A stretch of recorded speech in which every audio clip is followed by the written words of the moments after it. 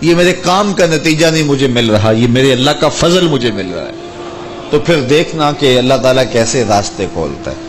تو جب انسان اللہ کے فضل پر توکل قائم کر لیتا ہے تو پھر کام کاج ضرور کرتا ہے، لیکن اس کی زندگی کی جو ٹینشن ہے وہ ختم ہو جاتی ہے۔ بندہ کہتا ہے کہ یہ ہے تو میں کرتا ہوں، تو یہ نہیں ہوگا تو یہ نہیں ہوگا، بس وہ جتنا کر سکتا ہے وہ کرے، باقی چھوڑ دے اس پہ، تو پھر وہ خزانہ غیب سے نصیب فرمائے گا۔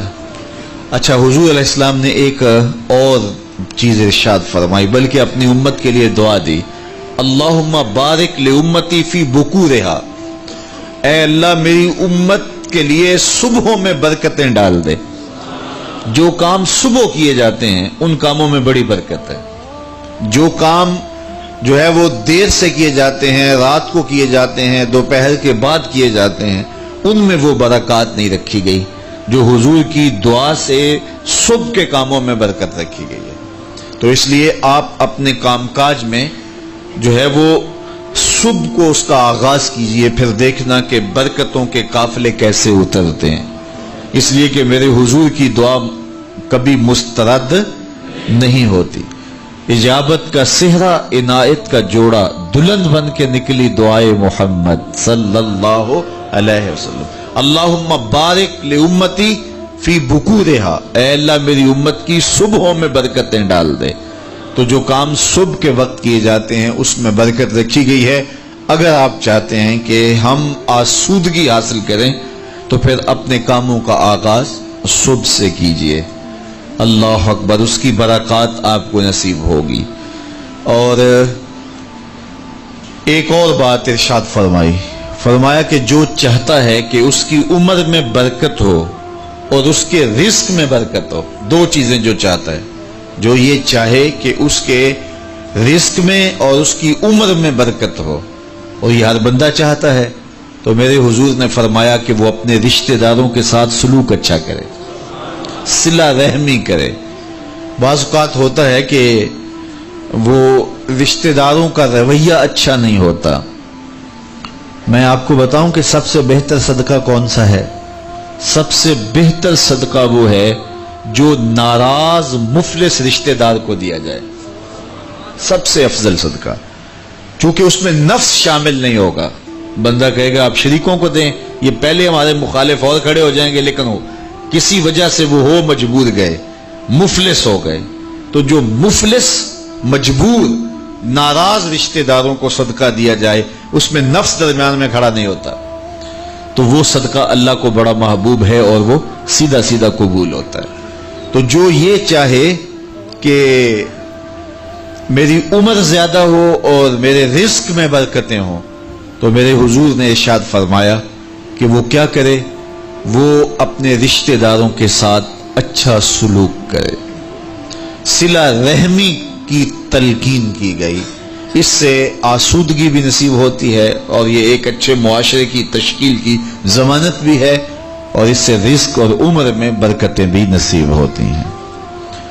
اچھے اور صالح رزق کے لیے میں نے کل بھی ایک روایت آپ کے سامنے پیش کی تھی، وہ بھی علماء نے لکھی کہ دو بھائی تھے، ایک کام کاج کرتا تھا، دوسرا حضور کے پاس بیٹھا رہتا تھا۔ تو اس نے آ کے شکایت کی کہ حضور یہ میرا بھائی ہے، یہ میرے ساتھ کوئی مدد ہی نہیں کرتا، یہ آپ کے پاس ہی بیٹھا رہتا ہے۔ تو حضور نے فرمایا کہ شاید اللہ اس کے صدقے سے تجھے رزق دیتا ہو۔ تو جو دین کے لیے بھائی لگ جائیں، رشتہ داروں میں، اعزاء و اقربا میں، یا ویسے ہی طلباء کے لیے آپ اگر شامل ہو جائیں تو پھر وہ آپ کے کاروبار میں، رزق میں برکت کا سبب و ذریعہ ہو جائے گا۔ ایک اور چیز حضور نے فرمائی، حل تنصرون و ترزقون الا بدعفائکم، فرمایا تمہیں جو رزق دیا جاتا ہے اور بعض امور میں تمہاری مدد کی جاتی ہے، اور مشکل حالات ہوتے ہیں، حالات ٹال دیے جاتے ہیں، میرے حضور نے فرمایا تمہیں پتہ ہے وہ ایسا کیوں ہوتا ہے؟ حل تنصرون و ترزقون، تمہیں جو رزق بھی دیا جاتا ہے، بعض اوقات ایسا ہوتا ہے ایک بندہ بڑی محنت کرتا ہے، نتائج نہیں ملتے، ایک بندے کی تھوڑی محنت ہوتی ہے لیکن دروازے کھلتے چلے جاتے ہیں، مشکل میں پھنس جاتا ہے، کوئی ایسا سبب لگ جاتا ہے کہ راستے کھل جاتے ہیں۔ تو تو بندہ کہتا ہے کہ پتہ نہیں یہ کیا ہوا، تو حضور نے فرمایا کیا جانتے ہو حال تنصرون و ترزقون، تمہاری یہ جو مدد ہوئی اور تمہیں جو رزق کی کشادگی عطا کر دی گئی یہ کیوں ہوئی ہے پتہ ہے؟ الا بدعفائکم، کہا تم معاشرے کے جن کمزور لوگوں کی مدد کی ہے یہ ان کی دعاؤں کا نتیجہ ہے۔ اپاہج، کمزور، لاچار، اراملہ، یتامہ، مساکین، یار جب کوئی شخص کسی یتیم کی مدد کرتا ہے اور ان کے گھر میں چولہا جلتا ہے تو عرش کا رب کتنا راضی ہوتا ہے۔ جب کوئی دکھیے کے کام آتا ہے اور اس کی اعانت کرتا ہے تو پھر وہ راضی ہو جاتے ہیں۔ غریب پھنسے ہوئے ماں باپ، گھر بیٹی جوان ہو رہی ہے اور بڑھاپے کی طرف اس کا رخ ہو رہا ہے اور ان کے پاس ہمت نہیں ہے کہ ان بیٹی کو اٹھا سکیں، تو کوئی صاحب ثروت چپکے میں جا کے ان کی مدد کر دیتا ہے کہ تیری بیٹی میری بیٹی ہے اور اس کو تو نے گھر کی دہلیز سے اٹھانا ہے، تو پھر وہ ایک دم خوش ہو جاتا ہے اور آسودہ ہو کے اس کا انتظام کرتا ہے اس کی شادی کا۔ تو کوئی جانتا ہے کہ اس بوڑھے ماں باپ کے دل سے کتنی دعائیں نکلتی ہیں اور اس جو ہے وہ بیٹی کے دل سے کتنی تمنائیں اور کتنی جو ہے وہ نیک جذبات ان اشخاص کے لیے ہوتے ہیں جو ان کی مدد کے لیے کھڑے ہوئے۔ تو کوئی اس کا وزن ہے؟ کوئی وزن نہیں کر سکتا کہ اللہ تعالیٰ اس کی برکت کتنی عطا کرتا ہے۔ تو میرے حضور نے ارشاد فرمایا تمہیں جو رزق دیا جاتا ہے، مصائب سے تمہیں بچا لیا جاتا ہے، آتی آتی تکلیف ٹل جاتی ہے، تمہاری نصرت دشمن کے مقابلے میں ہوتی ہے، حاسدین کے مقابلے میں تم کھڑے ہو جاتے ہو، فرمایا تمہیں پتہ ہے یہ تمہیں کیوں ایسا ہوتا ہے؟ فرمایا الا بدعفائکم، جو تمہارے معاشرے کے کمزور لوگ ہیں جن کی تم نے مدد کی، فرمایا یہ ان کی دعاؤں کا نتیجہ ہوتا ہے۔ ان کے اٹھے ہوئے ہاتھ اللہ کبھی خالی نہیں موڑتا ہے۔ اس لیے لاچار لوگوں کی، دکھی لوگوں کی، بے بس اور بے آسرا لوگوں کی مدد کے لیے کھڑے ہو جایا کرو۔ وہ کسی نے کہا تھا کہ بڑوں کی بڑی بڑی خدمتوں سے وہ سکون نہیں ملتا جو چھوٹے چھوٹے لوگوں کی چھوٹی چھوٹی خدمتوں سے مل جاتا ہے۔ بڑوں کی بڑی خدمتیں بھی کریں تو وہ راضی نہیں ہوتے، لیکن چھوٹوں کی چھوٹی چھوٹی خدمتیں، یار غریب کو تو پیار سے کھڑا کر کے اس کے پشت پہ شفقت کا ہاتھ پھیر دیں تو وہ سارا دن خوشی سے گزار دیتا ہے کہ آج جو ہے وہ فلاں صاحب نے مجھے تکریم دی ہے، مجھے عزت دی ہے۔ تو میرے حضور نے فرمایا کہ تمہاری جو مدد ہوتی ہے اور رزق دیا جاتا ہے یہ تمہارے کمزوروں کی وجہ سے اللہ تعالیٰ تمہارے اوپر کرم فرماتا ہے۔ اچھا، ایک اور ذریعہ رزق کے اضافے کا حضرت عبداللہ ابن مسعود رضی اللہ تعالی عنہ کی مرویات سے۔ یہ حضرت عبداللہ ابن مسعود جلیل القدر صحابی ہیں، ان کے ہاں بیٹیاں ہی بیٹیاں تھیں۔ اچھا، جب ان کا آخری وقت آیا اور یہ بڑے سخت بیمار ہو گئے تو نزع کی سی کیفیت طاری ہو گئی، تو حضرت عثمان غنی رضی اللہ تعالیٰ عنہ ان کا حال پوچھنے آئے۔ تو جب حال پوچھا، بیٹھے، گفتگو ہوئی، واپس چلنے لگے تو حضرت عثمان غنی نے اشرفیوں کی 2 تھیلیاں نکال کے حضرت عبداللہ ابن مسعود کو پیش کی۔ تو انہوں نے کہا کہ مجھے تو اس کی ضرورت نہیں ہے، میں تو اس دنیا سے جا رہا ہوں، تو یہ مجھے کیوں دے رہے ہیں؟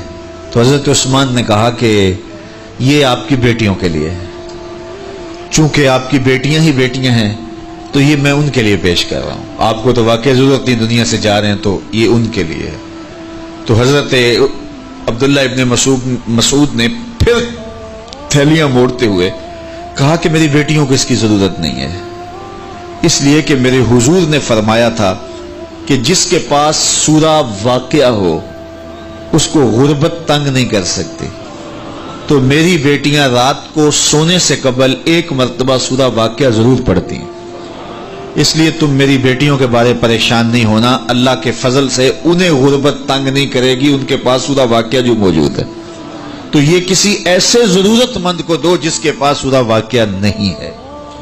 تو سورہ واقعہ کی تلاوت یقیناً رزق کی فراوانیاں اور رزق کی برکتیں حاصل کرنے کا ایک ذریعہ ہے، اور دروازے کھل جاتے ہیں اگر سورہ واقعہ کی تلاوت تسلسل کے ساتھ کی جائے۔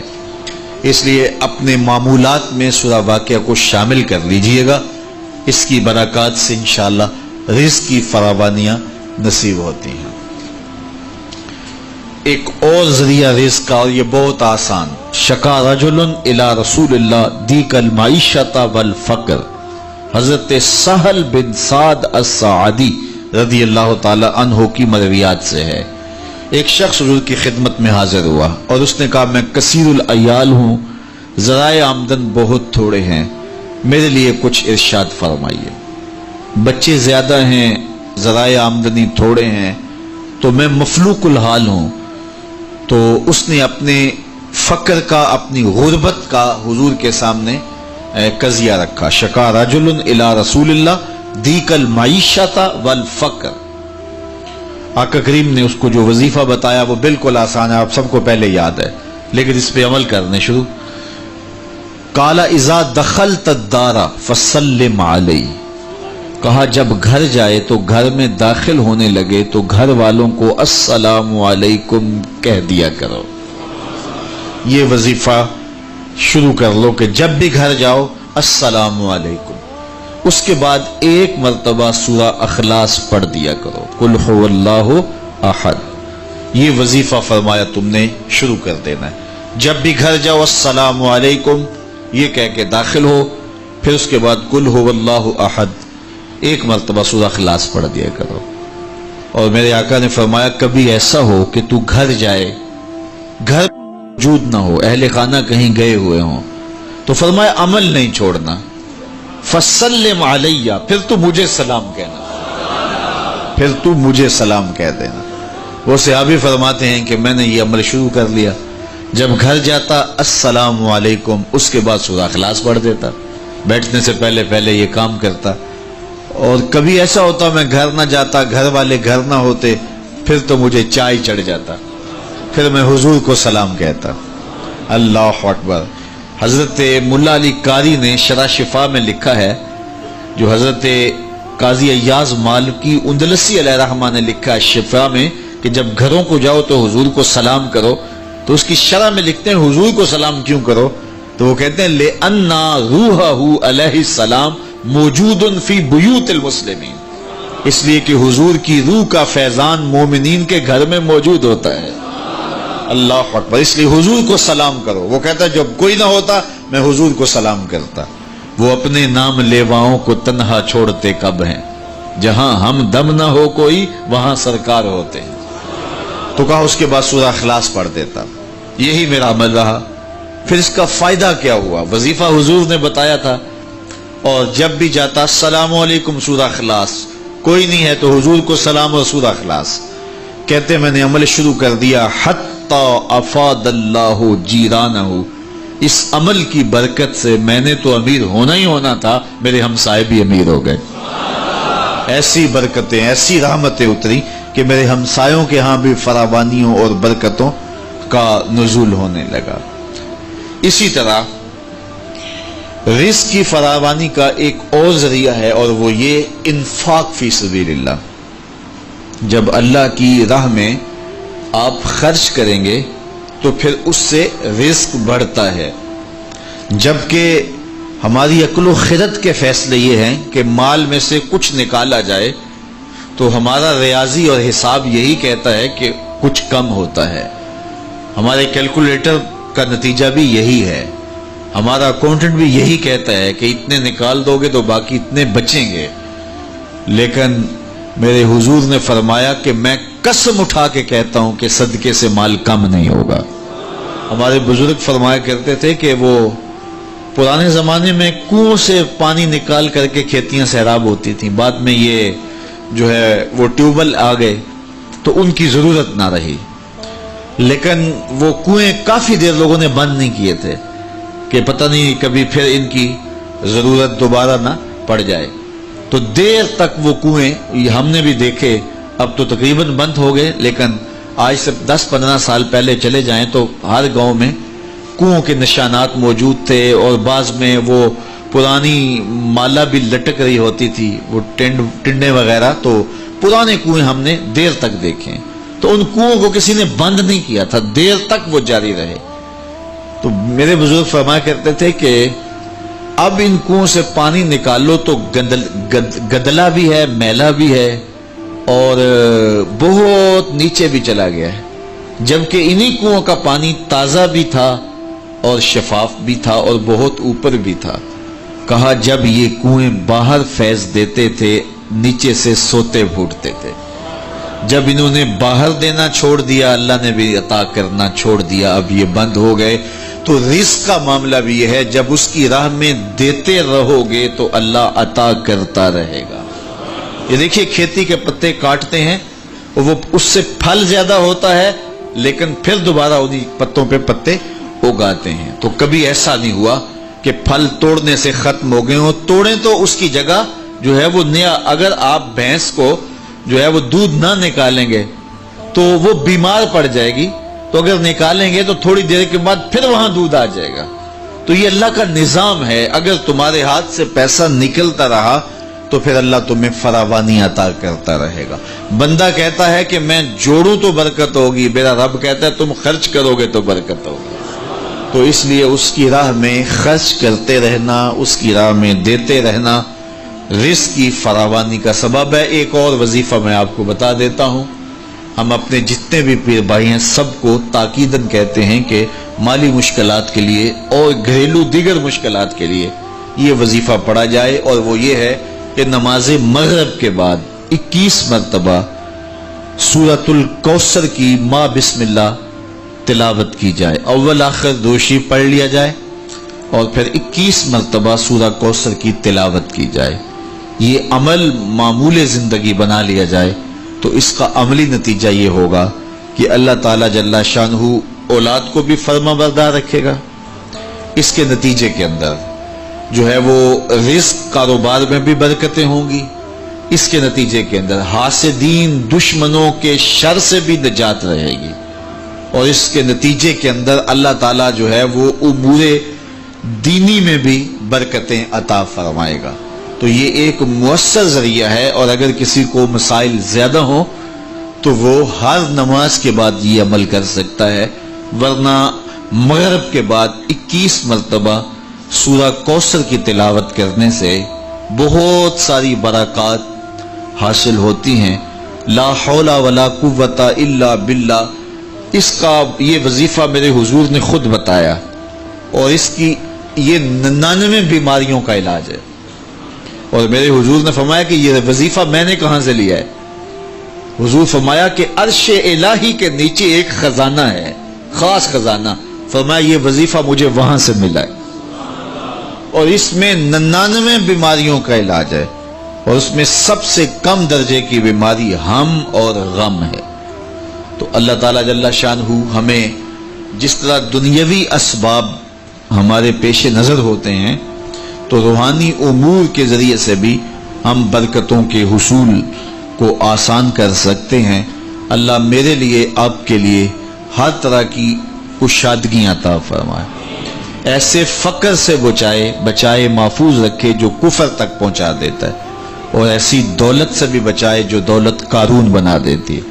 اللہ ہمیں دولت عثمان عطا کرے، اور اگر قسمت میں فقر ہے تو پھر فقر سلمان عطا کرے، پھر فقر بلال نصیب کرے، پھر فقر ابو ذر عطا کر دے۔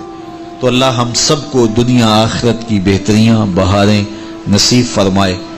دعا کے لمحات اب قریب ہیں، جب بندے اللہ کے حضور ہاتھ اٹھا کے دعا مانگتے ہیں تو بندوں کے اٹھے ہوئے ہاتھ اللہ کبھی خالی نہیں موڑتا۔ دعا ہر صورت قبول ہوتی ہے، یا تو یہ کہ جو مانگا ہے وہ مل جاتا ہے، یا جو مانگا ہے وہ نہیں، اس کے بدلے میں کچھ اور عطا کر دیا جاتا ہے، یا پھر جو مانگا ہے وہ فوری نہیں ملتا، کچھ دیر کے بعد عطا کیا جاتا ہے، یا پھر دعا ذخیرہ کر لی جاتی ہے اور اس کا صلہ آخرت میں دیا جائے گا۔ اور روایت میں آتا ہے کہ جب دعاؤں کو ذخیرے کی صورت میں آخرت میں صلہ نصیب ہوگا تو لوگ آرزو کریں گے کاش کہ ہماری دنیا پہ کوئی دعا قبول ہی نہ ہوئی ہوتی۔ تو اللہ تعالیٰ کے حضور عجز سے پورے تیقن سے دعا مانگنی چاہیے، من قلب لاہن فرمایا گیا، کھیلتے ہوئے دل سے جو دعا کی جائے اللہ اسے قبول نہیں کرتا، کھیلتے ہوئے دل سے نہیں، پورے تیقن سے، پورے انہماک سے، پوری توجہ سے جو دعا مانگی جائے۔ دیکھیے میں آپ سے کوئی بات کروں تو میرا رخ دوسری جانب ہو اور بات آپ سے کروں گا تو آپ کو بھی اچھا نہیں لگے گا، تو احکم الحاکمین کو کیسے اچھا لگے گا کہ کوئی بندہ مانگ اس سے رہا ہو لیکن دل اس کا کسی اور جگہ پہ کھیل رہا ہو؟ تو ایسی دعا اللہ قبول نہیں کرتا۔ اور پھر اس کی شرط ہے رزق حلال، حرام رزق سے پلے ہوئے بدن اور الشخص کی دعا قبول نہیں ہو۔